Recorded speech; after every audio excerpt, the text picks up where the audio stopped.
Here's how to get stronger in the gym in a way even a 5-year-old could understand. 2 words, rep range.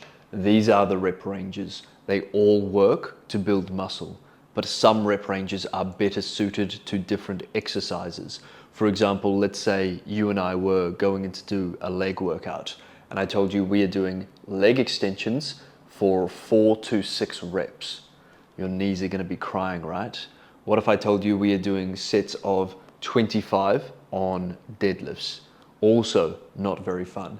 Today we're going to focus on this rep range. So let's say you're in the gym doing squats or bench press. I want you to pick a weight you know you can do for 8, but do your very best to try and get 10. Give it everything, using good form, of course. Let's say you achieve 10 reps. Congratulations, you just reached the upper threshold. That means you need to move up in weight next week by either 2.5 kilos or 5 pounds. What if you didn't achieve 10 reps? What if you got 9 reps or even 8 reps? That's great too. That means you stay at the same weight next week until you achieve 10 reps, which is the upper threshold. Let's say it was a bad day, or maybe you overshot the weight and you got less than 8 reps. Well, now you're below the lower threshold.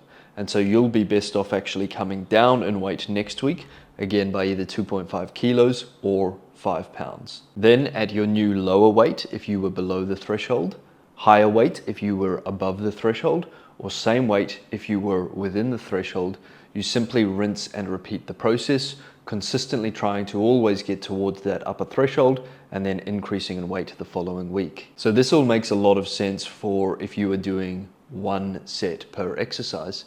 But what if you were doing more than 1 set? So here's what we do if we are going to do more than 1 set per exercise, which, let's be honest, is most people. We need to ask, how many sets are we going to do? We have 2 different models we can work with here. Number 1 is called the double progression model, and number 2 is the rep, match, or beat formula. The double progression model is very good if you are doing a low volume style of training, so 2 up to maybe 3 sets per exercise. And then the rep, match, or beat formula works very well if you are doing a higher volume training, 3, 4, or 5 sets per exercise. The way the double progression model works is the goal is to progress in reps until we max out the rep range, and then we progress in weight. So for example, in week 1, we know our goal is to hit 10 reps with a weight that we are pretty confident we can definitely do for 8. Maybe we find ourselves, maybe we find we are stronger than we thought and we achieve 10, 9, 8 reps with 100 pounds. Now because we got 10, 9, 8, we are going to stay at this weight until we get 10, 10, 10. So we will progress in reps before we progress in weight. Maybe in week 2, we use the same weight, and instead of getting 10, 9, 8, we get 10, 10, 9. Then the following week, we finally achieve our 10, 10, 10. That means we go up in weight the next week. Then we'll move up to 105 pounds, and maybe again we get 10, 9, 9, for example. Another model we can use is the rep, match, or beat formula. The goal is to always match or beat the previous week, either by increasing in reps or by increasing the weight. You essentially get the choice. So let's see how this one plays out. In week 1, we are using 100 pounds and we achieve 10, 9, 8 reps as per our prior example. Now next week, we know our goal is either to match or beat 10, 9, 8 at 100 pounds. So we have the choice here. Either we can increase in reps, for example, 11, 10, 9, or we could have increased in the weight.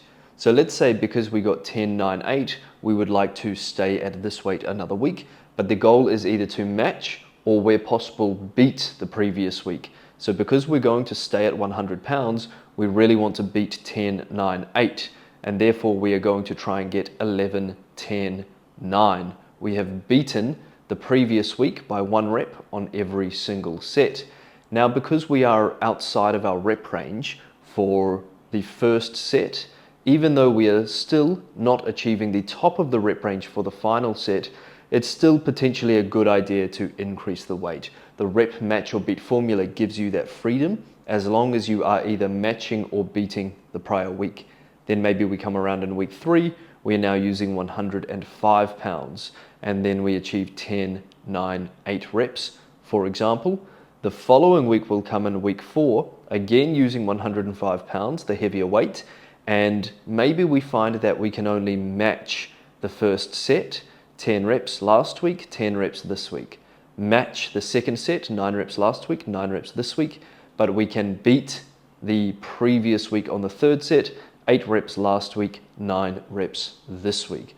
Which one of these should you use? It really depends on who you ask. If you are much more of a low volume proponent, think a Paul Carter, Mike Mentzer way of training or thinking, you'll probably be better off with the double progression model. If you are more into Mike Israetel, Renaissance periodization, this is the exact model that they teach and use. I hope that helps.